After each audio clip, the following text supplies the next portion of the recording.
오늘의 머릿말. 예술작품은 시대의 산물입니다.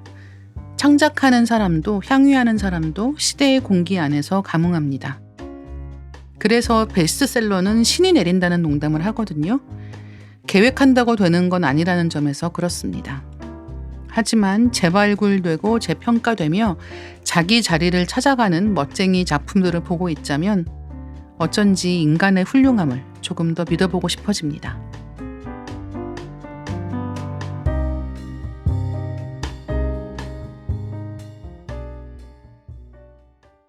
안녕하세요. 리딩 케미스트리에 오신 여러분 환영합니다. 저는 진행을 맡은 이다혜입니다. 같은 시대를 사는 작가의 신간을 한 권씩 읽어가는 재미는 각별합니다. 동시대의 문제를 특별히 다루는 내용이 아니어도 이 작가 나와 같은 생각하고 있구나 싶어질 때가 있거든요. 몇 년 전과 달라지는 것이 성장이라고 뭉뚱그려 이야기하면 재미없겠죠. 저는 그 달라짐이 작가의 탐험 과정이라고 생각하는 쪽인데요. 숲속에 무엇이 있는지 쓰는 사람도 모르기 때문에 탐색기를 가질 수밖에 없다고요. 아무리 돌다리를 두들겨보고 안전한 길로만 건너려고 노력해도 안정성을 판별하는 것은 내 몫이 아님을 확인하는 황망한 경험을 하게 되고 언제나 뒤돌아봤을 때에야 길을 확인할 수 있습니다. 그래서 창작이 어려운 것이죠. 창작자는 매 순간 선택하고 결정하지만 그게 맞는 길인지를 아는 데에는 다른 사람과 시대와 시간이 필요하니까요. 오늘은 오랜만에 이끌리 시간입니다. 이번 시즌엔 이분으로 우리 할 일 다 했어! 같은 기분이라면 너무 과정이려나요? 하지만 제 진심이랍니다. 혼모노, 두고 온 여름을 비롯한 소설들도 큰 사랑을 받으신 소설가 성애나 작가님 모시겠습니다. 성애나 작가님 안녕하세요. 네, 안녕하세요. 성애나입니다. 네, 반갑습니다. 네, 요즘 마감 중이신 걸로 알고 있는데요. 네. 바쁘신 중에 리딩 케미스트리에 와주셔서 정말 감사드립니다. 네, 마감은 어떻게 되어가고 계신지 신간 기다리는 독자 입장에서 조심스럽게 여쭤보고 싶거든요. 마감은 겨우겨우 하고 있고요. 그리고 올해는 이제 책을 2권 정도 출간할 예정인데요. 한 권은 이제 기담집이고 한 권은 경장편 소설이에요. 그래서 지금은 이제 장편 소설 막바지 작업 중이고 둘 다 성격이 너무 다른 소설들이라서 좀 다른 재미로 읽어주십사 하고 좀 잘 집필해보고 있습니다. 기담집은 어떤 단편집인가요? 기담집이? 네, 단편집이고 어제, 오늘, 내일이라는 테마로 이렇게 엮은 소설집이에요. 그래서 뭐 어제 같은 경우에는 뭐 친일파의 문제에 대한 이야기들, 그러니까 과거 이야기들, 그리고 오늘 같은 경우에 이제 현재의 뭐 약간 공포스러운 일들, 그리고 내일 같은 경우에 이제 미래형 기담, 이렇게 해서 한 9편 정도 실을 예정입니다. 너무 재밌겠네요. 재밌게 봐주시면 좋겠는데 좀 잘은 모르겠어요. 원래 무서운 이야기도 좀 좋아하시나요? 저 너무 좋아하죠. 근데 무서운 얘기도 여러 가지 종류가 있잖아요. 네. 인간이 무서운 이야기, 네. 네, 비인간이 무서운 이야기. 저는 인간 쪽인 것 같아요. 근데 뭐 비인간이라 하면 그 귀신도 포함인가요? 그럼요. 귀신도 포함, 안드로이드 포함. 그러면은 비인간도 포함인 것 같아요. 선생님은요? 저도 사실 각각 다 좋아하거든요. 그러니까 예를 들면 귀신 이야기는 귀신 이야기 나름의 매력이 있고 인간이 무서운 이야기도 인간이 무서운 이야기 나름의 매력이 있는데 사실은 저는 항상 그 공포라고 하는 장르적인 도구가 되게 그 어떤 집단 무의식을 설명하는 굉장히 좋은 도구라고 생각을 하기 때문에 네. 그래서 기본적으로 공포를 좋아하고 그중에서도 기담이라고 하는 그 뭐라고 할까요? 장르적인 구분 자체가 너무 매력적인 거예요. 사실 이상한 이야기잖아요. 맞아요. 그러니까 무서운 이야기라고 부르기도 애매한 어딘가 좀 찜찜한 데가 있는 이야기인데 맞아요. 예. 그 찜찜함은 뭘까를 파고 들어가다 보면은 계속 이제 좀 뭐라고 할까요? 그 끌려 나오는 옛날 이야기들이 있는 구조일 때가 많아서 작가님이 해주시는 기담이 어떤 것일지는 너무너무 궁금하네요. 좀 기대해 주셨으면 좋겠습니다. 네. 성애나 작가님 소개를 간단하게 드리고 이야기 시작을 해보겠습니다. 성하나 작가님은 2019년 동아일보 신춘문예에 중편소설 오즈가 당선되며 작품 활동을 시작하셨는데요. 2022년에 첫 소설집 빛을 거두면 빛을, 2023년에는 경장편 두고 온 여름을 출간하셨습니다. 2025년 3월에는 2025년에 화제작이 된 소설집 혼모노를 발표하셨는데요. 밀리의 서재에서도 성하나 작가님의 혼모노와 두고 온 여름이 독자분들께 큰 사랑을 받았습니다. 2025년에는 책을 좀 읽는다는 사람이든 거의 안 읽는다는 사람이든 혼모노는 언제나 화제의 중심에 있었던 것 같아요. 그러고 보니까 혼모노 출간된 지 1년 지났거든요. 거의 이제 거진. 그쵸. 맞아요. 책이 차근차근 쌓여가고 있는데요. 글쓰기가 이제 좀 편안해지셨나요? 근데 선생님도 아시겠지만 글쓰기가 편안해지긴 어려운 것 같아요. 아마 평생 쉬워지거나 뭐 편해지진 않을 것 같고, 지금도 쓸 때마다 너무 고단하기도 하고 좀 끝을 못 낼 것 같아서 두렵기도 한데, 또 어쨌든 집필이란 과정이 결과적으로 뒤를 돌아보면 내가 지나온 어떤 궤적들이 보이고, 또 그 궤적을 함께 걸어준 또 사람들이 보이잖아요. 그래서 옛날에는 그냥 문학이 나 혼자 하는 좀 외사람 같다, 이런 생각을 많이 했는데, 요즘에는 좀 저를 좀 격려해주는 독자들도 만나고, 그리고 소설 쓰는데 도움을 주는 분들도 만나면서 그 사랑이 외사랑이 아니라 상호 간의 사랑이 될 수도 있겠구나라고 생각하면서 그런 좀 사랑으로 버티고 있는 것 같아요. 근데 그럼에도 불구하고 쓸 때는 혼자잖아요. 맞아요. 네. 그러니까 이 문제를 해결해야 되는, 음. 그래서 결과물이 어떻게 되든 그 책임도 맞아요. 결국은 내가 다 져야 되는 상황이기 때문에 이 글을 쓴다는 거, 창작한다는 일 자체가 어쩔 수 없이 좀 외로운 과정일 수밖에 없는 것 같거든요. 맞아요. 어떠세요? 실제로 쓰실 때 이거 어떻게 하지? 나 혼자 다 해결할 수 없을 것 같은데 하는 순간들이 있을 것 같거든요. 있죠. 그러면은 좀 잠깐 쉬는 것 같아요. 잠깐 멈춰서 좀 생각도 정리하고, 그리고 좀 인물이 온전하게 좀 이해될 때까지 기다리는 것 같아요. 그럼 또 시간 지나면 또 써지고, 저는 오히려 좀 그런 집필의 과정이 좀 책임감을 기를 수 있는 시간인 것 같아서 좀 좋더라고요. 그래서 엄청 힘들다는 생각은 안 들어요. 좀 가끔은 그런 생각 들어요. 참 복에 겨웠다 내가. 그냥 내가 좋아하는 거 하면서 잘 지낼 수 있는 게 참 복에 겨운 일이다라는 생각도 해요. 그러면 소설을 쓰실 때 이 인물이 이해가 되면 시작하시나요? 아니면 쓰시면서 이해가 깊어지는 쪽인가요? 처음에 약간 그 인물의 몸이 되고 시작하는 경우도 있는 것 같은데, 그건 뭐 거의 드물고요. 보통은 그냥 쓰면서 이해하게 되는 것 같아요. 그래서 좀 제 소설은 사실 선뜻 이해하기 어려운 인물들이 많이 나오거든요. 어떻게 보면 우리 사회에서 좀 이상하다라고 치부되는 그런 인물들이 주가 되는데, 그런 인물들한테도 다 속사정이 있고, 그런 사정을 좀 토반해다 보면 그 사람들이 이해가 되는 것 같아요. 그래서 그 과정이 참 저한테는 되게 소중해요. 그래서 그렇게 쓰고 있습니다. 제가 오늘 이제 이따가도 얘기를 하겠지만 그런 작가님 소설을 읽을 때 되게 좋은 것들 중에 하나가 작가님하고 전혀 비슷하지 않을 것 같은 인물들, 그다음에 읽는 나하고도 접점이 거의 없는 사람들을 소설에 쓰시는데, 그럼에도 불구하고 다르다고 해서 이해할 수 없는 게 아니다를 발견해가는 과정들이 책에 다 있는 것 같거든요. 그래서 이렇게 나랑 완전 다른 누군가를 상정하고 상상해서 그 사람을 이해받게 만드는 게 진짜 큰 재능이다라는 생각을 하게 되거든요. 아유, 감사합니다. 그래서 뭐 어떤 분들은 뭐 무당이세요? 막 이렇게 한 적도 있어요.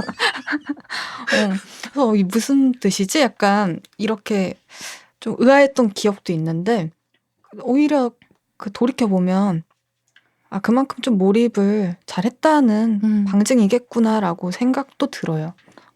근데 사실 물론 좋게 말해주시는 경우도 있지만 그냥 저 스스로는 잘 이입하고 있나?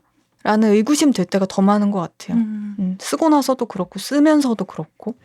그래서 좀 그 간극을 줄여나가는 게 앞으로의 좀 몫이지 않나 싶어요. 그럼 요즘에 마감하고 계신데 그럼 하루 일과가 어떻게 되나요?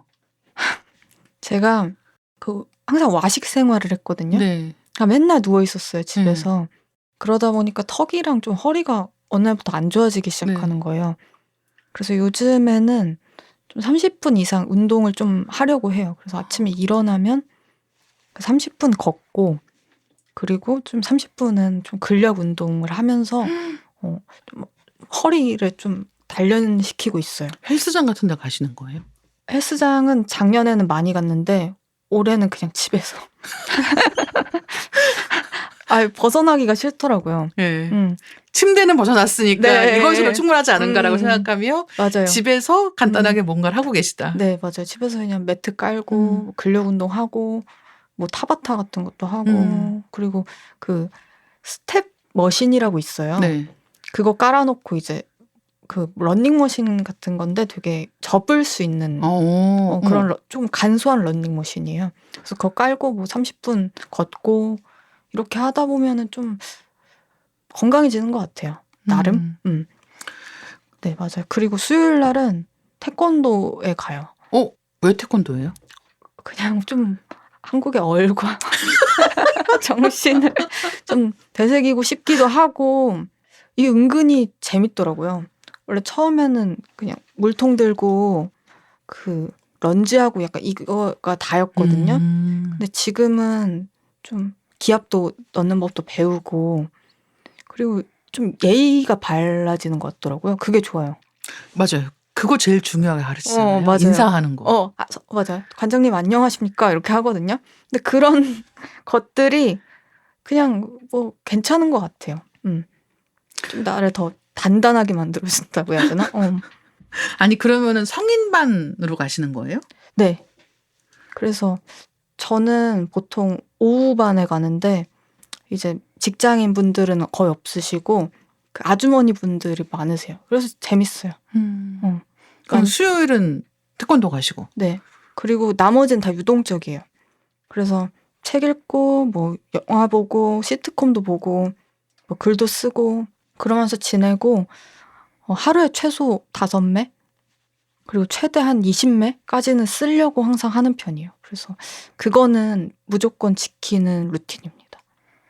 보통 이 작업을 할 때 오늘 작업 시작할 때 어제 썼던 거 리뷰하고 시작하세요? 아니면 그냥 일단은 쭉쭉쭉쭉 앞으로 나아가시는 거예요? 선생님 어떻게 하세요?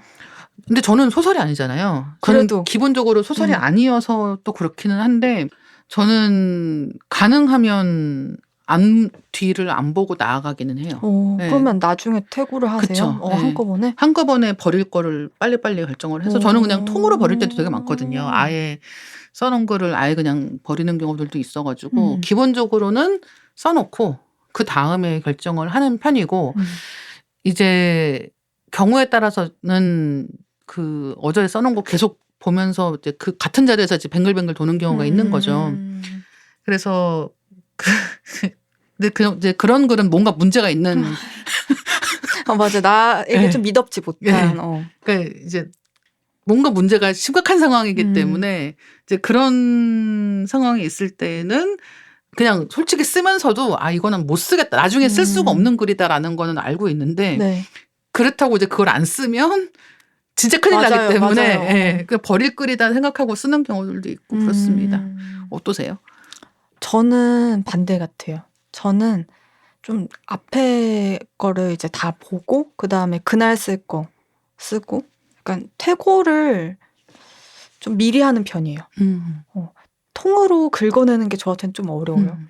그래서 뭐 예를 들어서 전날에 10매 쓰면 그 다음 날에 10매 고치고 그리고 뭐 10매 더 쓰고 이런 식으로 하는 것 같아요. 그게 편하더라고요. 근데 그러면은 경장편 마감이면 처음에는 앞에 원고가 쌓여 있는 게 많지 않지만 네.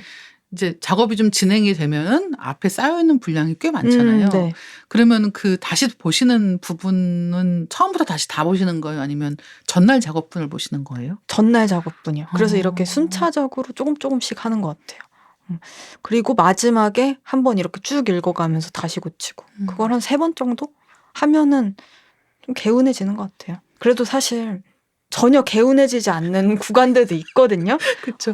근데 그거 어쩔 수 없는 것 같아요. 선생님 말씀처럼 그래 버리고 가는 구간이다. 어쩔 수 없다. 내가 부족했다. 이렇게 생각하면서 그냥 뭐 스리슬쩍 넘기는 거죠. 아니 그 개운하다라는 표현이 너무 재밌게 들리는데 그냥 실제로 그 개운한 느낌이 드는 경우가 많지는 않다고 생각하거든요. 많지 않죠. 네. 그래서 그 개운하다라는 느낌은 너무 귀한 거고 사실은 이제 계속 어떻게 해도 이제 이 찜찜한 기분과 싸우면서 맞아요. 글을 써간다라는 생각을 하게 되기도 하고 또 그런가 하면 왜 글을 쓴 지 얼마 안 되는 경우에는 다 고치고 싶은데 네. 또 오히려 확 시간이 흐르고 나면 잘 썼잖아 라는 생각이 들기도 하잖아요. 작가님도 그런 경험이 있으실 것 같거든요. 그런 적은 별로 없는 것 같아요. 사실 새벽에 쓰면 다 잘 써 보여요. 맞아요. 되게 괜찮네. 개운하다. 그리고 이제 다음날 아침에 일어나면 큰일 났다를 이제 시작하는 거죠. 네. 다 뜯어야 고쳐야겠네 이러면서 그렇게 그냥 지내는 것 같아요. 그래서 개운하다와 찜찜하다 사이를 좀 왔다 갔다 하면서 그냥 뭐 대강 넘어가자 약간 이런 식으로 버티고 있는 것 같아요. 저는 마감해야 될 때 영화도 재밌고 책도 재밌고 잠은 정말 달콤한 이제 이런 일이 많은데요. 원고와 관련 없는 건 거의 다 재밌더라고요. 그래서 심지어는 해야 되는 일 미루고 볼 땐 다 좋은데 일 마치고 다시 보면 재미없을 때도 있거든요. 작가님은 혹시 이런 어려움을 겪으신 적이 없을지 좀 궁금한데요. 원고로부터 도피하기 위해서 하시는 딴짓이 있다면 어떤 걸까요? 저는 근데 항상 딴짓을 해서 부채감을 줄이기 위해서 그 시간을 버닝타임이라고 저 혼자 불러요. 그래서 집필을 위해 좀 몸을 달구는 시간? 그런 걸 버닝타임이라고 저 스스로 말하는 것 같아요. 최면 같은 거죠. 그래서 그 시간에는 아까 이제 말했듯이 책도 보고 뭐 영화도 보고 시트콤도 이제 보는데요. 저는 혹시 보셨을지 모르겠는데 저는 순풍산부인과 그 계열의 시트콤을 진짜 좋아해요. 그래서 매 분기마다 순풍산부인과 그리고 맹금학 똑바로 살아라를 좋아하세요? 네, 저도 너무 좋아합니다. 저는 다 보았죠. 그래요? 저는 그걸 진짜 재탕을 엄청 해요. 그래서 웃으면서 좀 머리도 비우고 그리고 다시 이제 쓸 동력을 얻는 것 같아요. 그래서 그런 시간들이 또 소설을 쓸 수 있는 진료가 되는 것 같기도 하고 또 어떻게 생각해 보면은 쓰는 데 있어서 불필요한 시간이 과연 있을까? 이런 생각 들어요. 다 소설을 위한 어떤 몸이 되는 시간이다. 이렇게 생각하면서 좀 딴짓하는 것 같습니다. 근데 그게 정말 당장 뭐 어디다 써먹어서 중요한 게 아니라 근데 그렇게 다른 거 하는 시간들이 어떤 식으로든지 영향을 끼치거든요. 맞아요. 네, 그래서 뭐 진짜 지금 말씀해 주신 그런 시트콤들 같은 경우에는 저는 뭐 예를 들면 제가 되게 좋아하는 에피소드들 중에 이게 순풍산부인과 에피소드였나? 강변북로에서 운전하고 가는데 네. 강변북로에서 이제 직진을 하다가 북한까지 갈 것 같은 상황이 되는 거예요. 네. 빠져나가는 거를 이제 차선 바꾸기를 못 해가지고. 그거는 새 친구였던 것 같아요. 그런가요? 네. 그래서 제가 그 얘기를 너무 좋아하는데 사실 그런 게 그냥 시트콤에서는 되게 웃기는 에피소드로 나오지만 사실은 이거 자체가 주는 어떤 인생의 교훈, 이 사람이 가지고 있는 어떤 고지식하고 순발력 없음 이런 거를 다 같이 보여주는 에피소드 같은 거거든요. 그래서 그냥 볼 땐 되게 웃긴데 나중에 되게 뜬금없이 그런 생각이 날 때가 있어요. 맞아요. 생각이 막혀 있다가 그치 그런 거였지라고 생각할 때가 있는데 그런 좀 우연한 아이디어 같은 게 잘 떠오르려면 평소에 딴짓을 좀 많이 해야 되는 것 같기는 해요. 맞아요. 그래서 좀 버닝타임이라고 이름 붙이면서 뭐 이렇게 다 보내고 있죠. 그러면은 이렇게 시트콤 보는 거 말고 또 좋아하시는 것도 있으신가요?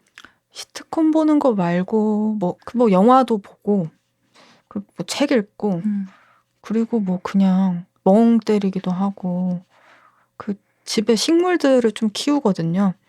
그거 이렇게 바라보고 있으면 그냥 기분이 좀 좋아져요. 그리고 누워있는 게 또 누워있는 얘기하는데 누워있는 게 뇌 건강에 되게 좋대요. 피가. 네, 맞아요. 맞아요. 진짜로. 그래서 변명이 아닙니다. 이게 진짜로 그렇다고 합니다. 그래서 누워있으면은 좀 뭔가 풀리는 기분도 들어요. 그래서 그렇게 하고 있다 또 다시 일어나서 쓰고 그러는 것 같아요. 사실 좀 속물적이긴 한데 요새는 좀 주식창을 계속 보고 있거든요. 네. 그래서 이제 그만 좀 봐야겠어요. 그거 보니까 그 시간이 좀 버닝타임처럼 느껴지지가 않고 소모되는 시간 같아가지고 이제 그만 보려고요. 그래도 벌고 계시나요? 아니요. 팔아요. 소질이 없다는 거 알았어요. 이게 참 누워있는 것도 그렇고 버리는 시간이라고 생각하면 한없이 아까운데 사실 내 뇌에 피를 보내고 있다고 생각하면 되게 건강에 뭔가를 하고 있는 시간처럼 느껴지기도 하기 맞아요. 때문에 굉장히 재밌는 것 같습니다. 성현아 작가님 처음 뵌 게 2025년 부산국제영화제 때였는데요. 그때 성현아 작가님, 정성일 평론가님 두 분이 각자 영화를 골라 상영하고 토크하는 블라인드 시네마라는 행사를 했거든요. 이게 어떤 영화인지 사전에 알려주지 않고 상영한다는 이유로 블라인드 시네마라는 이름이 붙은 행사인데요. 당시에 상영한 영화 두 편은 이마무라 쇼헤이의 나라야마 부시코, 또 샹탈 아커만의 갇힌 여인이었습니다. 갇힌 여인이 마르셀 프루스트의 잃어버린 시간을 찾아서 중에서 갇힌 여인을 영화화한 작품이라서 많은 분들이 성현아 작가님이 이 작품을 고르셨으려나 생각하셨던 것 같아요. 근데 실제로 작가님 선택이 나라야마 부시코였거든요. 네, 맞아요. 작가님 영화 많이 보시는 걸로 알고 있는데요. 평소에 어떤 영화들 좋아하시는지 여쭤보고 싶어요. 평소에요? 저는 결혼 이야기 감독이 노아 바운백 그 영화를 좀 즐겨보고 네. 그리고 일본 영화를 많이 보는 것 같아요. 그래서 최근에는 아주 긴 변명을 봤고 그런 식의 좀 영화들을 많이 보는 것 같아요. 독립영화도 많이 찾아보고 옛날 영화도 그냥 가끔 생각날 땐 보고 하는 편이에요. 영화 보시는 게 글을 쓰시는데도 도움이 되나요? 많이 되죠.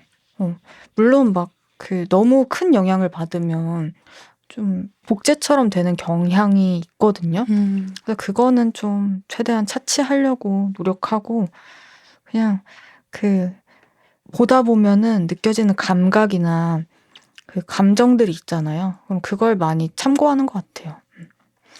그렇죠. 그러니까 그 무드를 발생시키는 방식 같은 게 장면을 어떻게 연출해야 어떤 특정한 감정을 일으킬 수 있는가를 알아내는 데는 되게 도움이 많이 되는 것 같다라는 생각을 하게 됩니다.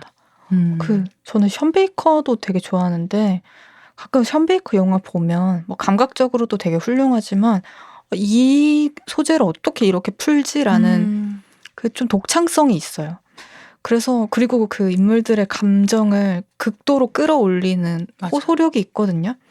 그래서 그런 영화들 보면 나도 이런 작품 쓰고 싶다. 이런 용기가 좀 생기는 것 같아요. 힘도 얻고.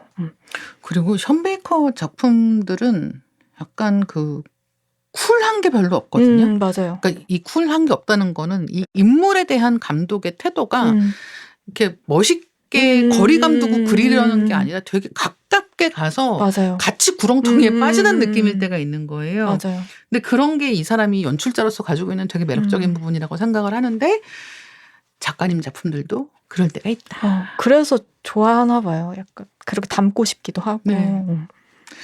혹시 특별하게 좋아하시는 장르가 있다면 어떤 장르일지도 여쭤볼게요. 저는 뭐 가리진 않지만 스릴러랑 공포 그리고 드라마 장르를 가장 좋아하는 것 같아요. 그래서 어떤 삶의 애환, 질고, 고난, 인간의 내면 이런 걸 좀 섬세하게 들여다보는 작품들을 좋아하고 그래서 장르 중에서 가장 선호하는 건 드라마인 것 같아요. 그래서 거기 영향을 많이 받아서 좀 현상을 어떻게 순응하기도 하고 또 거스르기도 하는 그런 인간사 이런 것들을 탐구하면서 작품에 녹이는 것 같아요. 음.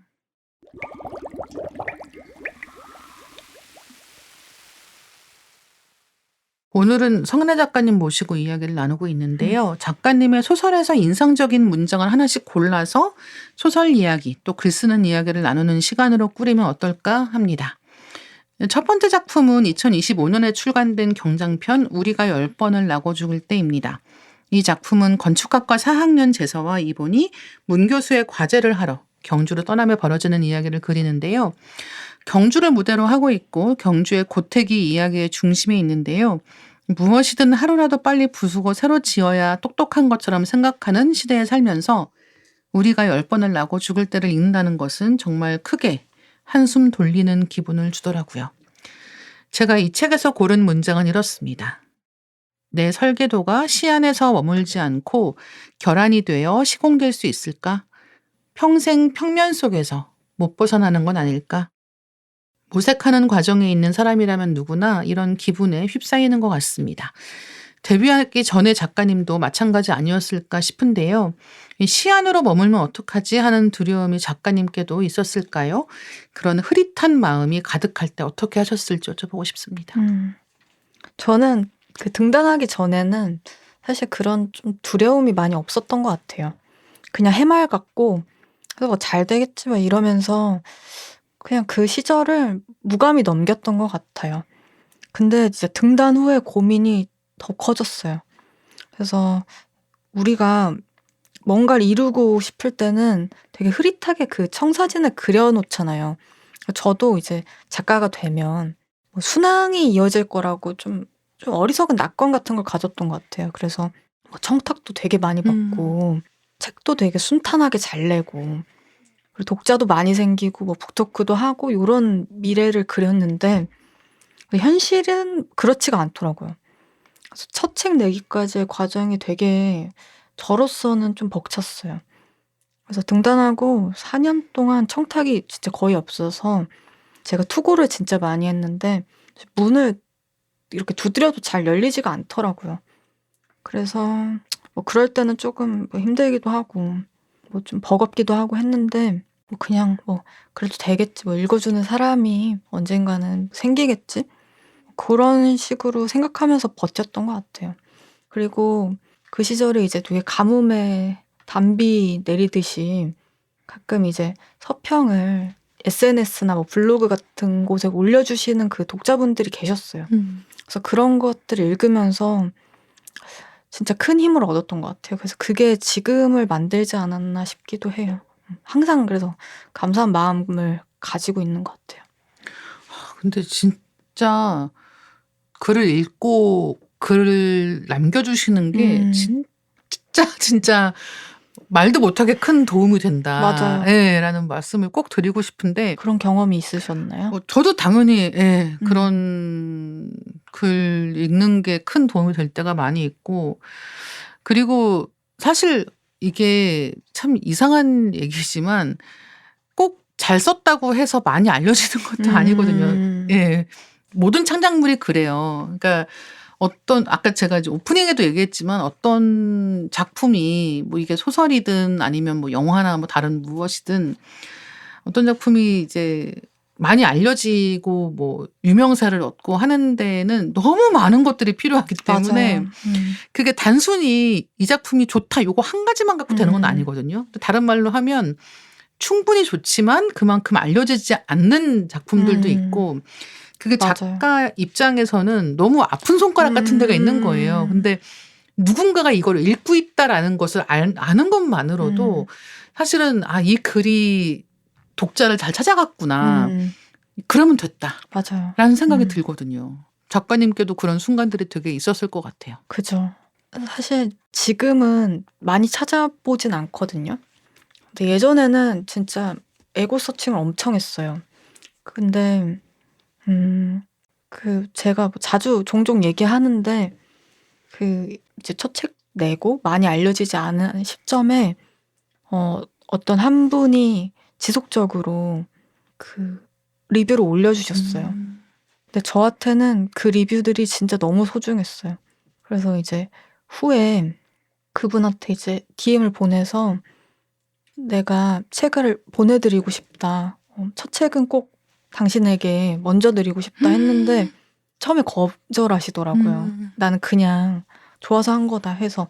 근데 제가 엄청 곡진하게 계속 요구를 해서 그분도 알았다고 하시고 받아주셨어요. 사실 지금은 어떻게 지내는지 잘 모르거든요. 근데 분명 좀 멀리서 지켜보고 계시지 않을까. 그리고 또 다른 작가를 이렇게 또 애정하시면서 또 그분에게 힘을 또 주고 계시지 않을까 싶기도 해요. 너무 좋은 분이시네요. 맞아요. 예. 두 번째 이야기할 소설은 경장편 두고 온 여름입니다. 이 작품 좋아하시는 분들 정말 많으실 텐데요. 밀리의 서재에서도 정말 오랫동안 차트에 올라와 있던 작품입니다. 또 리딩 케미스트리에서도 여러 번 언급되었던 그런 소설인데요. 두고 온 여름에서는 기하와 재하 두 사람이 주인공입니다. 부모가 재혼하면서 잠시 형제로 지냈던 시간이 있지만 그게 전부인 사이인데요. 오랜만에 만나서 뜨거운 포옹을 하며 감격의 눈물을 흘리고 이런 전개는 아니고요. 왜 이렇게 사는 게 서걱서걱하지 하고 돌아보면 떠올리게 되는 그때 그 시기가 누구에게나 있지 않을까 하는데요. 두고 온 여름은 그런 돌아보는 마음을 조용히 들여다봅니다. 이 책에서 제가 고른 문장은 이렇습니다. 비정에는 금세 익숙해졌지만 다정에는 좀채 그럴 수 없었습니다. 호련히 나타났다가 손을 대면 쓰러지는 신기루처럼 한순간에 증발해버릴까 멀어져 버릴까 언제나 주춤 가까이 다가설 수 없었습니다. 가감없이 표현하고 바닥을 내보이는 것도 어떤 관계에서는 가능하고 어떤 관계에서는 불가하다는 사실을 저는 알고 태어난 것일까요? 두고 온 여름에서 최애 대목으로 이 대목을 떠올리시는 분들이 많이 계실 것 같습니다. 성혜나 작가님께 다정은 어떤 감각인지 여쭤보고 싶었는데요. 이 소설 주인공들은 너무 진심이어서 다정을 어려워하는 것 같거든요. 저는 사실 이 소설 안에서는 다정을 신기루처럼 표현했지만 저한테 다정은 그 마중물 같아요. 그래서 좀 상대를 포용하기 위해 먼저 내미는 마음이 다정 아닐까 싶기도 하고, 우리가 이제 깊은 샘에서 물을 퍼올리기 위해서 필요한 게 사실 물 한 바가지 정도잖아요. 그래서 그것처럼 좀 사람의 마음을 열고 사람을 계속 살게 하는 것도 그냥 한마디 다정한 말이 아닐까 싶어요. 그래서 늘 필요한 게 다정이 아닐까 싶고, 또 나를 내가 아껴서 상대도 아끼는 마음이 다정인 것 같기도 해요. 그래서 이 소설 속 인물들도 다 저는 다정한 사람들이라고 생각해요. 그 방식이 다 저마다 다르지만 그래도 다 비슷한 다정을 품고 사는 사람들이 아닌가 싶습니다. 현실에서 작가님이 다른 사람한테 다정하고자 할 때 하는 행동 같은 것도 있으신가요? 저는 좀 말을 좀 오래 골라서 하는 편이에요. 이 사람이 기분이 안 상했으면 좋겠어서. 그래서 항상 그런 게 몸에 좀 배어 있다 보니까 저 스스로는 나는 다정을 행하고 있다라고 느끼는데 또 모르겠어요. 상대는 어떻게 느낄지. 그냥 최대한 배려하려고 하고 좋은 말만 서로 오갈 수 있게 하고 싶어요. 그리고 좀 말을 잘 들어주는 것, 경청하는 것, 그게 하나의 뭐 다정함은 아닐까 싶기도 해요. 선생님께서는 어떤 다정을 행하고 계신가요? 근데 저도 비슷한데 상대방이 말하려고 할 때 들어주는 거? 그게 제일 저는 큰 것 같고요. 진짜 뭐 작가님 말씀하신 것처럼 나는 이런 게 다정하다라고 생각해서 하는 행동이지만 이게 상대에게도 같은 뜻으로 다가가는 것일까는 다른 얘기거든요. 맞아요. 예. 그러니까 예를 들면 뭐 다른 사람이 하는 어떤 행동이 이 사람은 다정하게 하려고 하는 것이지만 내 입장에서는 왜 이렇게 좀 경계를 넘지 같은 느낌으로 음. 공격적으로 느껴질 때도 분명히 있고 맞아요. 내가 하는 행동도 마찬가지일 수 있다는 생각이 드는 거예요. 그래서 이 다정함이라고 하는 건 너무 따뜻하고 좋은 단어지만 이게 생각같이 만만치가 않다. 맞아요. 그러니까 뭐 정말 간단한 예를 들면 무슨 생일 같은 때도 뭐 선물을 줘. 근데 나는 잘하려고 한 건데 맞아요. 상대방은 왜 그럼 나도 나중에 또 줘야 되나? 이렇게 생각하면 아니 그러니까 맞아요. 그렇게 생각하시라는 뜻이 아니라 내가 주고 싶어서다. 근데 이 복잡한 얘기를 다 하게 되진 않기 때문에 항상 어딘가 저는 좀 이렇게 삐끗하는 상태로 남아있는 경우들이 있는 거예요. 맞아요. 그래서 이게 인간 관계라는 게 그렇게 뭔가를 주는 사람의 마음만 가지고 되는 것은 항상 아니다. 맞아요. 그런 걸 배우기도 하는 거죠. 그게 아까 말씀하신 서걱서걱함이 아닐까 진짜. 싶어요. 진짜 어려운 것 같아요. 다정을 행한다는 것은 또 나만 진짜 행한다고 되는 것도 아니고. 근데 저는 그냥 누군가의 말을 잘 들어주는 것? 그게 그냥 어떤 관용이나 다정의 시작이라고 생각해요. 그래서 그런 사람들 만나면 행복해지고 그런 것 같아요. 그래서 저는 사실 선생님도 저희가 이제 이번이 3번째 만남인데 그 만남 가질 때마다 항상 너무 편안했어요. 너무 잘 들어주시고 물론 이제 뭐 직업적으로 사회도 많이 보시고 하시니까 그게 들어주는 직업이라고 저는 생각하거든요. 그래서 어떤 본업적인 그 기질이 있기 때문에 또 잘 들어주시는 것 같기도 하지만 또 어떻게 보면 경청함으로써 좀 상대를 더 잘 알려고 그쵸. 하는 것 같아서 좋아해서 그렇죠. 그러니까 그 마음이 정말 좋더라고요. 네. 그래서 항상 너무 감사했습니다. 좋아한다. 결론은 그거고요. 저희 다음으로는 빛을 거듭한 빛 이야기를 해보겠습니다. 수록된 화양극장의 문장을 골라봤는데요. 나는 이제 살아내지 않고 살아가고 싶어요. 견디지 않고 받아들이면서. 소설의 등장인물이 하는 말은 어디까지나 등장인물의 것이지만 역시 소설을 읽는 독자는 그 목소리를 작가님의 것으로 오해하면서 읽게 되거든요. 소설을 쓰는 과정이 작가로서 삶의 문제들을 하나씩 해결해가는 과정이 아닐까 생각하게 되는데요. 실제로는 어떠신가요? 저는 뭐 굳이 말하면 이 소설 속에 그 이목 씨보다는 경이랑 좀 비슷해요. 좀 심지가 그렇게 굳지는 않은 것 같아요. 소설 쓸 때도 그렇고 그냥 살아갈 때도 그렇고 좀 많이 흔들리는 편이에요. 그래서 좀 이렇게 잘 받아들이기보다는 그냥 견디거나 혹은 좀 들이받는 방식으로 문제를 처리할 때도 있었던 것 같아요. 그러다 보니까 내 삶에도 좀 이목 같은 다정한 좀 지지자가 있었으면 좋겠다라고 느꼈거든요. 그래서 좀 이 소설을 썼던 것 같기도 해요. 근데 이제 소설 속에는 이목 씨라는 이제 다정한 지지자가 있지만 그 말에 되게 비틀어서 받아들이지 않고 곧이 듣고 그리고 되게 슬픔 대신에 이 사람의 삶에 좀 기쁨을 대신 발라주는 그런 사람이 이목 씨라면 사실 현실에서는 그런 사람이 사실 흔치는 않거든요. 그렇죠. 나조차도 그런 사람이 될 수 없고 누군가에게. 그래서 어떻게 보면 사실 여기서는 이런 관계가 되게 이상적이지만 타인에게 의탁해서 그 문제를 해결하는 방식이 좀 서로를 되게 괴롭게 만들 맞아요. 수도 있는 것 같아요. 그래서 저는 현실에서 나를 온전히 지지해주는 거는 결국 나 자신이고 그리고 좀 단단한 마음을 가지고 좀 직시하고 돌파하는 힘을 서서히 길러야 되지 않나 그런 생각이 들어요. 그래서 소설 바깥에서 제 삶도 되게 비슷한 것 같아요. 그냥 인고하고 또 가끔은 뭐 터트리기도 하고 그러면서 좀 어른이 되는 방법을 익힌다? 아직 좀 미성숙하지만 그래서 그렇게 천천히 좀 자라고 있는 것 같아요.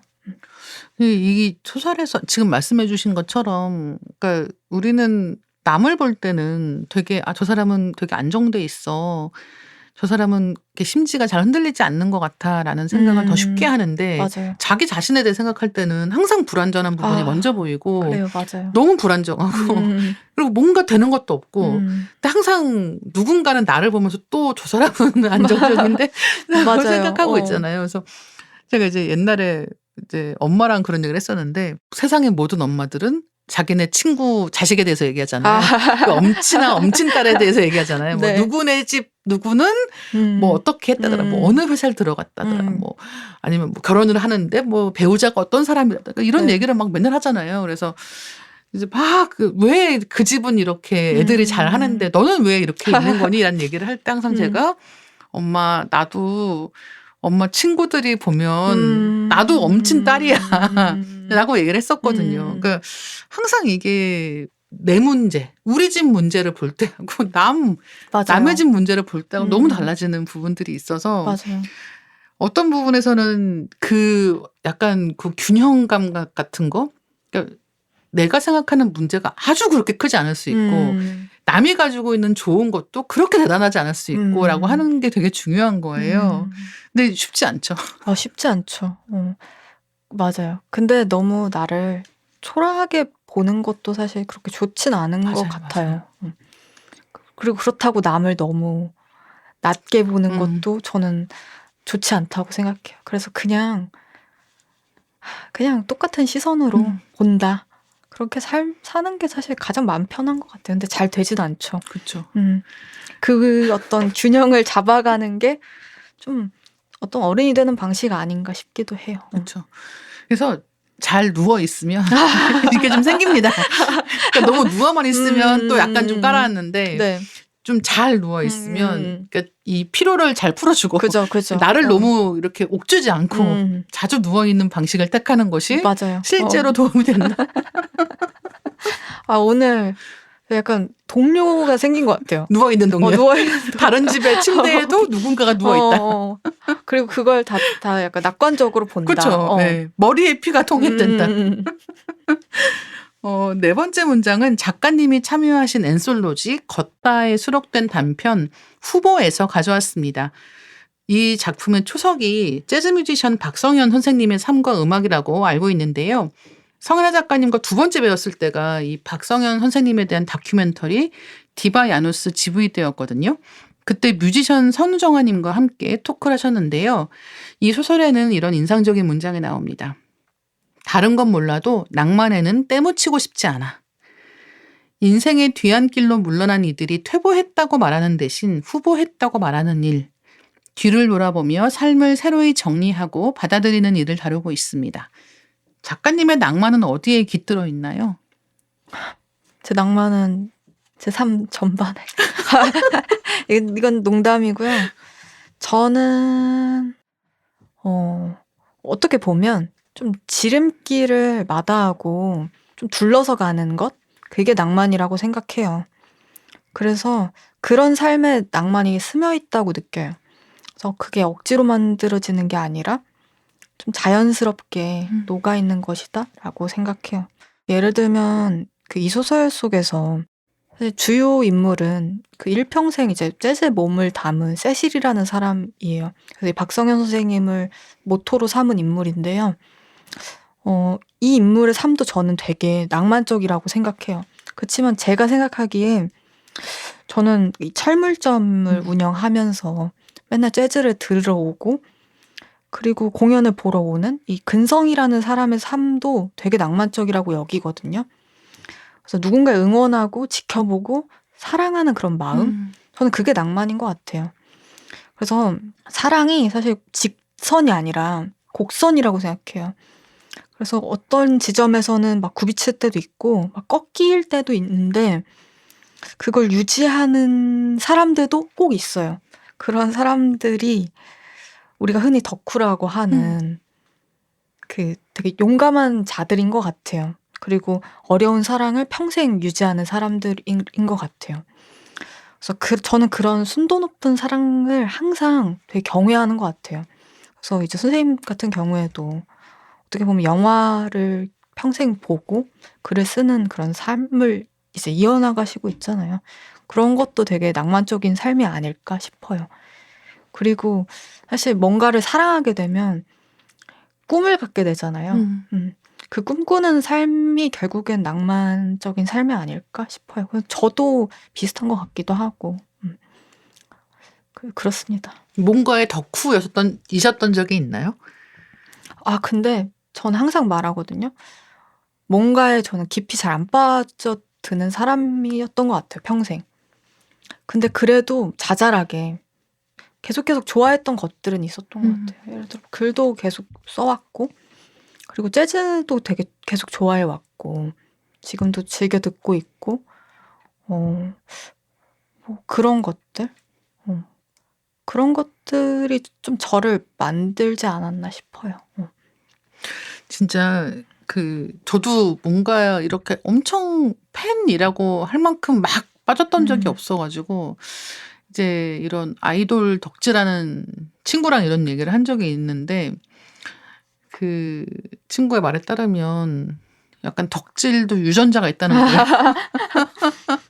그러니까 한 번 덕질을 시작하면 다른 아이돌로 옮겨가면서 덕질을 계속하는 경우는 있어도 원래 안 하다가 갑자기 이렇게 되는 경우는 그렇게까지 많진 않다. 맞아요. 그래서 이제 덕질 안 하는 사람들은 계속 안 하게 되고 하는 사람들은 또 계속 하게 되고 맞아요. 이런 얘기를 해서 되게 재밌다고 생각한 적이 있거든요. 근데 그 덕질에 재능이 있다는 게 지금 말씀해 주신 거랑 같은 맥락에서 되게 좋은 재능이라는 생각이 드는 거예요.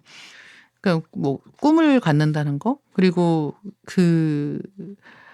누가 나를 행복하게 하는지에 대해서 명확한 상을 갖는 거잖아요. 어떻게 보면은. 맞아요. 그런 거 자체가 굉장히 삶에 큰 에너지가 된다라는 생각을 좀 많이 하게 돼서, 안 그러면 이렇게 아무런 그런 게 없는 사람은 다 모든 걸 스스로 약간 자가 발전해서 항상 매번 힘을 끌어올리기 위해서 침대에 이렇게 누워가지고 오늘도 글을 언제 쓰지라고 생각하는 이런 시간들을 좀 고독하게 견뎌야 되는 부분이 있는데, 뭔가 좋아하는 게 있고 그 에너지가 바깥으로부터 올 때에 훨씬 이렇게 끌어올려지는 작용이 맞아요. 쉽고 멋지게 일어나는 부분들이 있는 것 같다. 맞아요. 느끼는 거죠. 그게 뭐 너무 이제 하나에 쏠려 있는 것도 물론 진짜 저는 되게 양질의 덕질이라고 생각하거든요. 근데 또 다르게 생각해 보면 분산돼 있는 것도 어떻게 보면 덕질인 것 같아요. 그래서 계속 그거에 대해서 파고들고 또 약간 깊게 조금 생각하고, 물론 그 깊이가 정말 그 아이돌 한 사람을 평생 사랑하는 이의 어떤 깊이와는 좀 다르겠지만, 그쵸. 그래도 어떤 그런 것들도 좀 사랑의 좀 하나의 모양새가 아닐까 싶기도 해요. 그래서 그 디깅이라는 게 되게 소중하다라는 생각도 들어요. 혹시 최근에 그렇게 디깅 하신 게 있다면 어떤 게 있을까요? 최근에는 좀 아까 계속 말했는데 순풍산부인과. 얼마나 좋아하시는 거예요? 저 진짜 너무 좋아해요. 그래서 하루에 한 3편씩 보는 것 같아요. 꼭. 그게 제 삶의 낙이에요. 보통 언제 보세요? 그러니까 이 작업 시작하시기 전에 보시는 건지, 아니면은 그런 이제 이런 시트콤 다시 보기 하는 경우들 중에 가장 일반적으로 많이 보는 때는 밥 먹을 때거든요. 맞아요. 네. 근데 순풍산부인과 같은 경우에는 밥 먹을 때 보기가 좀 그래요. 왜냐면 막 좀 지저분한 신들도 너무 많고, 약간 코미디라는 게 그렇잖아요. 네. 좀 원초적인 즐거움을 주는 경우도 있잖아요. 밥 먹을 땐 잘 안 보고, 저는 글 쓰다가 좀 막힐 때, 그럴 때 이제 누워서 이렇게 한 2편 본 다음에 다시 가는 것 같아요. 쓰러. 일단 다시 쓰러 갈 수 있다는 데에서 크나큰 붐업을 드립니다. 감사합니다. 마지막 5번째 문장은 역시 혼모노에서 골랐습니다. 혼모노는 밀리의 서재에서 오디오북으로 큰 사랑을 받은 책이기도 한데요. 오디오북으로 들을 때도 정말 재밌거든요. 혼모노는 신기하게도 이 소설집 중에서 가장 좋아하는 작품이 사람마다 다르더라고요. 표제작인 혼모노가 역시 가장 많이 언급되지만 길티클럽 호랑이 만지기를 사랑하시는 분들도 정말 많죠. 저는 구의 집 가롤동 98번지도 좋아합니다. 구의 집 가롤동 98번지에는 이런 문장이 있어요. 희망이 인간을 잠식시키는 가장 위험한 고문이라는 걸 선생님은 알고 계셨던 거죠. 남영동 대공분실 건물 설계와 관련한 이야기인데요. 저는 이 소설을 읽으면서 성은아 작가님이 다큐멘터리를 하는 방식이 이것이다라고 느꼈던 것 같습니다. 혼모노는 많은 독자님들께 큰 사랑을 받았는데요. 혹시 이 소설집이 작가님께 미친 영향이 있다면 어떤 것일까요? 일단 너무 많고 그걸 다 열거하려면 좀 하루가 모자랄 것 같아요. 진짜. 정말 너무 많아요. 근데 뭐 작품만 놓고 말하자면 제가 혼모노에 실린 작품들 쓸 때는 좀 검열 없이 쓰자 이런 마음을 진짜 많이 품었어요. 저는 좀 윤리라는 게 예술에서 항상 중요한 담론이지만 윤리가 되게 간혹 속박이 되고 족쇄가 되기도 하는 것 같아요. 특히 뭐 여성이나 뭐 퀴어를 화자로 두는 어떤 작품들에서는 그런 속박이 너무 심한 것 같아요.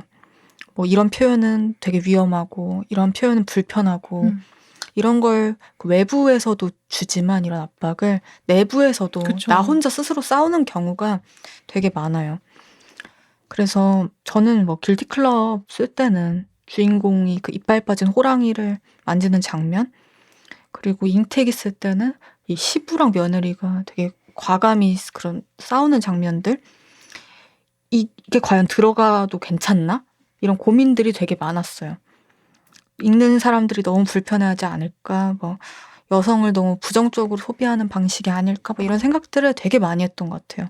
근데 어떻게 보면 그것도 되게 네거티브한 하나의 학습이 아닌가라는 생각이 들어요.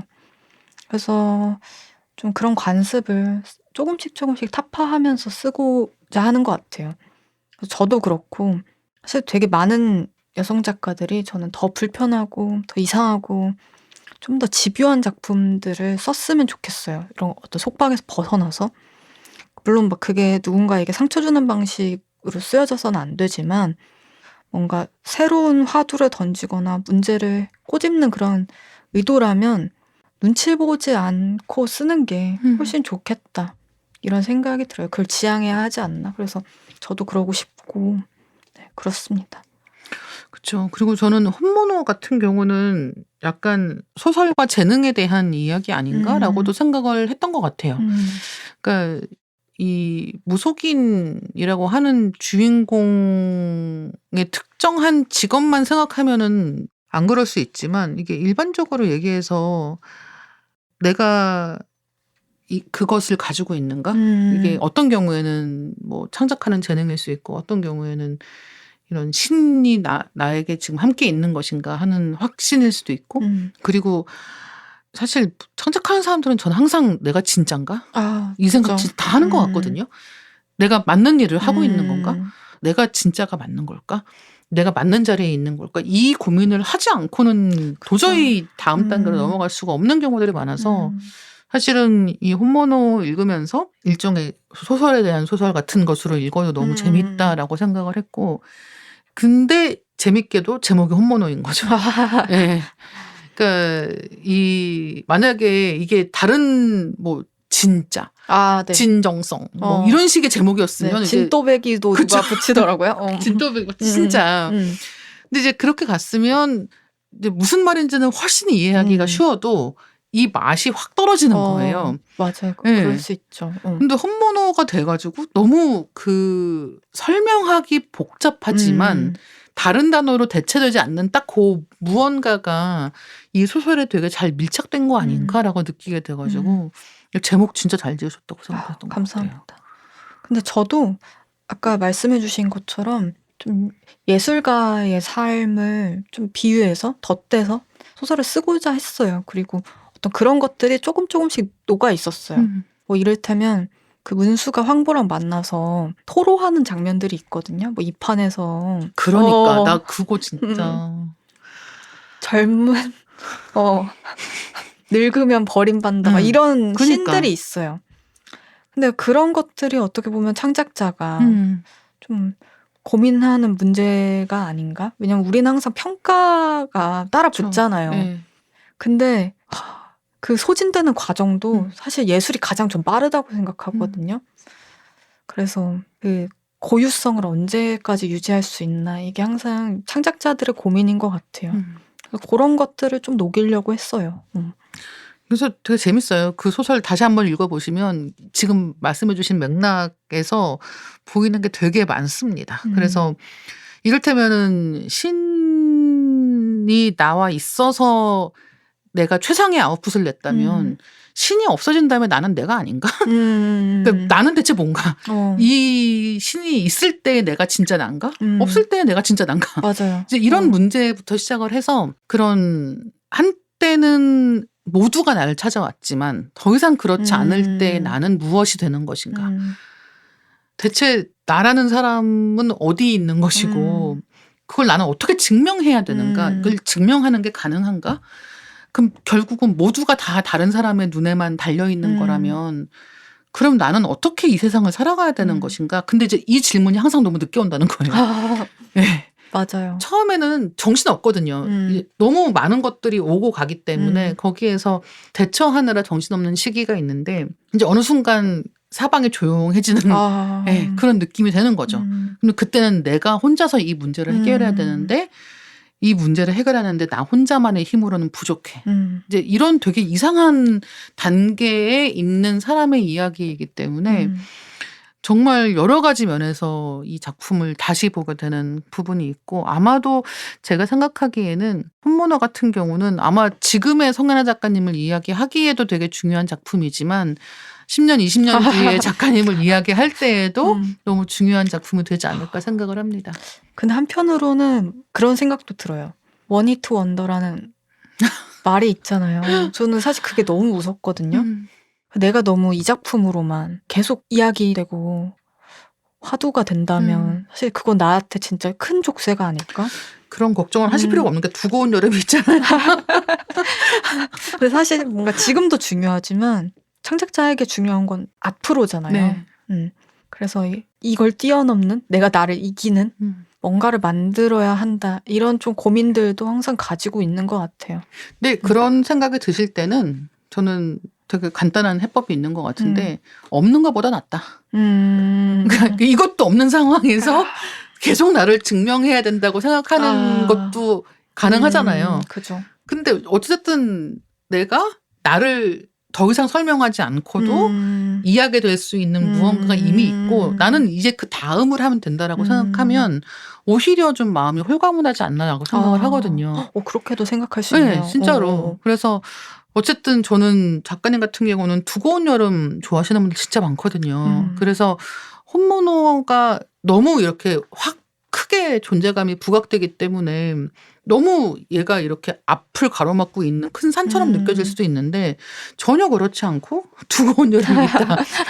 두고 온 여름 저 뒤에 있으니까 너무 잊어버리지 마시고 예, 나한테는 아주 훌륭한 두 편의 작품과 작품집이 있고 그다음에 내가 뭘 쓰든지 간에 읽어줄 독자들이 많이 생겼다라는 것을 믿으시면 좋겠다. 감사합니다. 네, 저는 성은혜 작가님 소설 읽을 때면 작가님이 자기 반영적이라고 읽힐 수 있는 인물을 가능한 쓰지 않으려고 고심하신다는 생각을 좀 하거든요.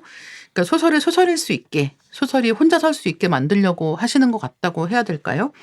그래서 다음에 무슨 소설 쓰실지 예측이 좀 잘 안 되기도 하고요. 그래서 작가님이 새로 소설 시작하시는 방법은 어떤 것일지 여쭤보고 싶습니다. 사실 뭐 그거는 영업 비밀이에요. 그래서 한 5,000원 정도 저한테 네. 주시면은 말씀드릴 수 있을 것 같은데 아니요, 장난이고 사실 되게 대단할 게 없고 너무너무 평범해가지고 좀 싱겁다고 느끼실 수도 있는데 저는 그 새로운 작품 쓰는 가장 큰 힘은 진정성인 것 같아요. 그래서 저는 진정성이라는 그 말을 되게 좋아하는데 저도. 그게 없으면 이 쓰는 행위들이 되게 무용해지는 것 같아요. 그래서 늘 좀 진심을 다해 쓰려고 하고 또 책상에도 되게 오래 앉아있긴 하지만 발품 파는 시간들도 되게 많거든요. 뭐 예를 들어 인터뷰하러 어디 간다거나 아니면 뭐 답사 간다거나 뭐 그런 경험들도 되게 많아요. 그래서 쌤 말씀해 주신 것처럼 좀 아는 것만 쓰려고 하진 않는 것 같아요. 가끔은 경험이란 게 소설 쓸 때는 저를 좀 잡아먹는 때도 있는 것 같거든요. 그래서 아는 걸 막 쓰다 보면은 나 이거 너무 잘 알아. 이런 과신에 빠져서 되게 구태의연하게 쓰는 경향이 생기더라고요. 그래서 좀 항상 내가 낯선 감각 그리고 낯선 시선 이런 걸 좀 유지해보자라는 생각으로 좀 쓰는 것 같아요.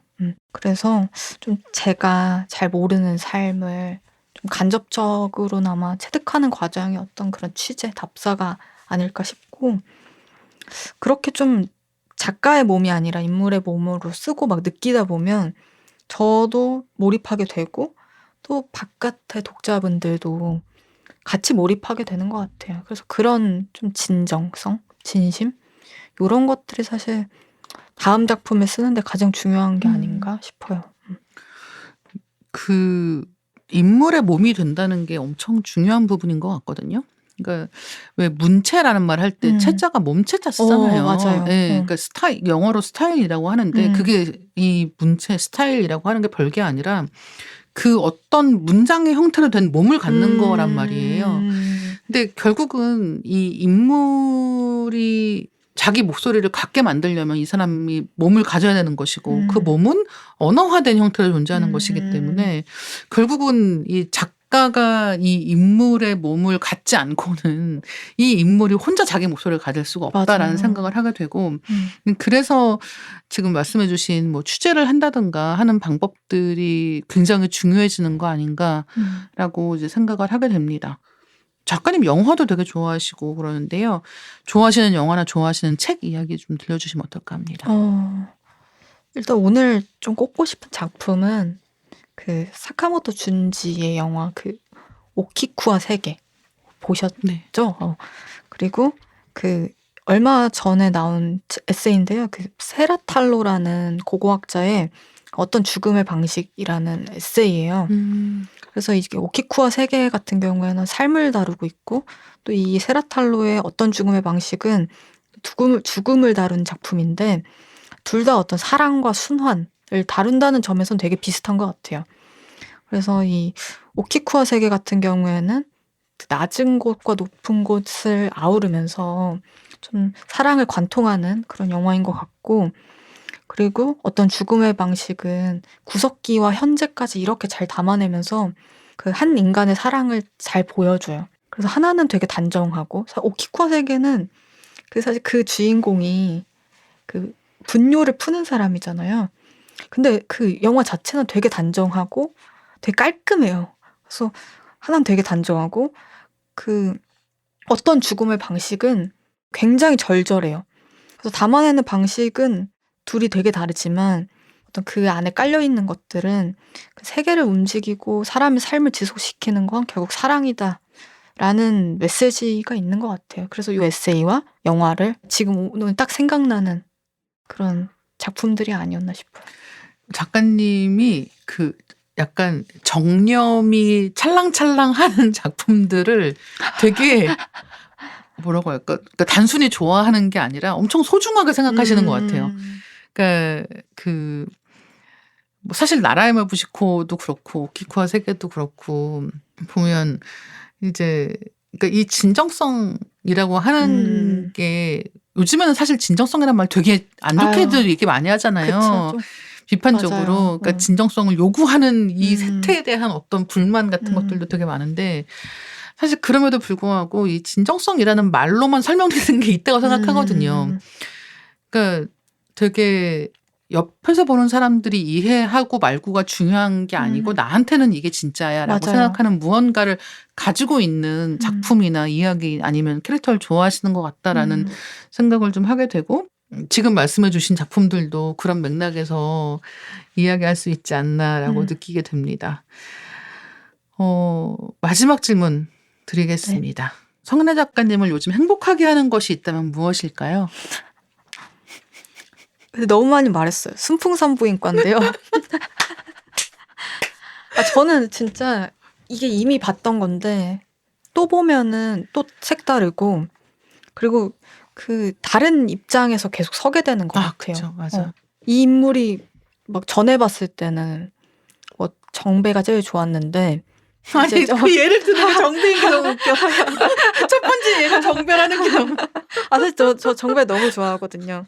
근데 지금은 다시 보면은 용녀를 네. 좋아하게 되고 뭐 또 이후에 보면은 뭐 지명을 좋아하게 되고 나중에 또 영규까지 그쵸. 좋아하게 되는. 영규는 마지막에 어, 하는데. 사실 좀 사랑하기까지 과정이 되게 네. 힘겨워요. 근데 그렇게 다른 입장에 서게 되고 다른 시각으로 보게 되는 것 같아요. 제가 매사에 되게 심각해요. 그래서 가벼운 문제도 되게 깊게 생각하는 경향이 있는데 시트콤을 이렇게 보다 보면은 내가 이렇게 지난하게 살 필요 있나? 그냥 훌훌 털어내고 살면 되지 않나? 이런 생각들이 들어요. 그래서 시트콤은 결국에는 우리가 아까 말씀하셨듯이 삶에서 일어난 어떤 고통들을 웃음으로 승화하고 그리고 되게 지지고 볶으면서 잘 즐겁게 살아가는 사람들의 삶을 보여주잖아요. 저는 그게 가장 어려운 일이라고 생각하거든요. 그 슬픔을 안기는 작품을 쓰는 거는 제 입장에선 좀 그렇게 어려운 일은 아닌 것 같아요. 근데 웃음을 주는 작품 쓰는 것은 좀 어려워요. 그래서 자꾸 보게 되는 것 같아요. 나도 그런 작품 좀 쓰고 싶어서. 그렇게 좀 어떤 삶의 질곡들도 좀 가볍게 만들고 한 번쯤 좀 폭소를 터트리게 하는, 그래서 사람들한테 좀 잠깐이나마 기쁨을 안길 수 있는 그런 작품도 언젠가는 좀 쓰고 싶어요. 그래서 요즘에 가장 큰 행복 순풍산부인구나. 왜 그런 얘기 하잖아요. 웃게 하는 사람은 사랑하지 않기가 어렵다. 그래서 웃게 하는 사람의 중요성, 그러니까 물론 이제 이렇게 얘기하면 또 그럼 웃기는 사람이 한참 웃기고 나면 잘생긴 사람이 와가지고 이게 어쩌다 이런 얘기도 하긴 하는데, 어쨌든 그 뭐라고 할까, 어떤 순간에 나를 되게 웃게 만드는 것 자체가 굉장히 강한 자극이란 말이에요. 그죠. 그러니까 물론 우는 것도 크지만 진짜 웃기는 거는 사실은 되게 복잡한 게 필요하다는 말이죠. 이 장르로 얘기를 할 때 이를테면은 그 눈물을 흘리게 만드는 거는 사실은 모든 문화권의 공통입니다. 예, 이를테면 뭐 가까운 사랑하는 어떤 존재가 죽는다 이러면은 사실은 뭐 다른 설명할 필요도 없이 그쵸. 너무 이제 막 그때부터 마음이 슬프고 이렇잖아요.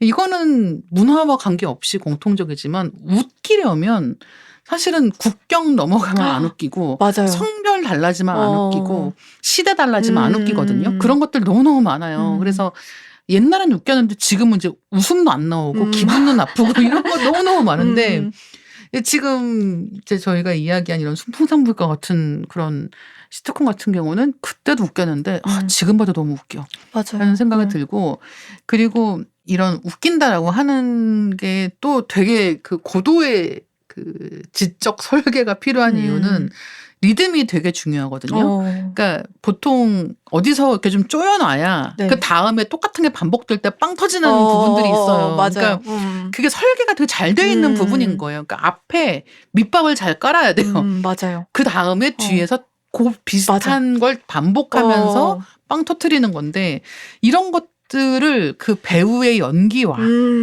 그리고 그 대사와 이런 것들을 통해서 너무 맛깔나게 해놓은 작품들이어서 맞아요. 저도 오늘 집에 가서 작가님께 영업당한 순풍산부인과를 다시 봐야겠다라고 생각을 하게 됩니다. 넷플릭스에 다 지금 나와 있어요. 네. 그래서 더 보게 되는 것 같아요. 그렇죠. 원래 유튜브로 시작했다가 그 웨이브로 갔다가 지금 넷플릭스로 왔거든요. 얼마나 보고 있는데. 그래서 근데 진짜 해주신 말씀이 다 맞는 것 같아요. 웃음은 참 어려워요. 근데 그게 진짜 삶의 동력이 되는 것 같아요. 사실 순풍산부인과에도 좀 불편한 지점들이 있어요. 있거든요. 지금 보면. 근데 또 되게 신기한 게 그러면서도 또 그걸 평하게 만드는 또 그 완충제 같은 것들도 있어요. 그래서 그런 것들이 참 신기하더라고요. 그래서 참 아마 앞으로도 오랫동안 많은 분들이 좋아하시고 다시 보시지 않을까라고 생각을 합니다. 맞아요. 오늘 성은아 작가님과 다양한 이야기 나눠봤는데요. 벌써 마무리할 시간이 되었습니다. 오늘 어떠셨나요? 오늘 일단 너무 충만한 시간이었고요. 사실 그 소설을 다 쓰고 나면 저는 좀 다음 작품을 쓰기 위한 몸을 좀 준비하려고 그 소설들을 다 잊어버려요. 그래서 작품명도 생각 안 날 때가 있고 그 내용이나 인물들이 기억 안 날 때가 너무 많거든요. 근데 이런 자리에서 그때를 되게 반추하고 또 이야기 나누면서 그때 가졌던 어떤 고충들 혹은 즐거움 이런 것들 돌이키는 과정들이 되게 소중하다고 생각해요. 그리고 특별하고 귀하고. 그래서 되게 망중한의 단물 같은 시간이었다라고 생각합니다. 저는 빨리 이 녹음본이 올라오면 듣고 싶어요. 왜냐면 오늘 해주신 말씀 중에서 되게 좋은 말들이 많았어요. 귀감이 되는. 그래서 그 메모 좀 해야겠다라는 네. 생각이 듭니다. 일단 작가님 마감 중이셔가지고 이렇게 마감 한참 하시는 분을 스튜디오에 모시는 게 너무 죄책감 느껴지는 거예요. 아닙니다. 근데 또 이런 때가 아니면 사실 소설가에게 마감이 아닌 때가 딱히 있지 않기 때문에 맞아요. 그래서 이번에 너무 늦기 전에 꼭 한번 모시고 싶었고 오늘 이렇게 작가님 작품들 쭉 한번 돌아볼 수 있어서 너무 큰 기쁨이었습니다. 끝까지 들어주신 독자님들 너무 감사합니다. 오늘 소개한 성은아 작가님의 소설들은 밀리의 서재에서 만나보실 수 있습니다. 오디오북으로 듣는 경험도 놓치지 마세요. 듣고 계신 플랫폼에서 댓글 또는 리뷰로 리딩 케미스트리에 대한 의견 많이 남겨주시면 저희가 확인하고 소개해드릴 수 있도록 하겠습니다. 리딩 케미스트리는 매주 월요일 업데이트됩니다. 다음 월요일에 만나요. 감사합니다. 네, 감사합니다.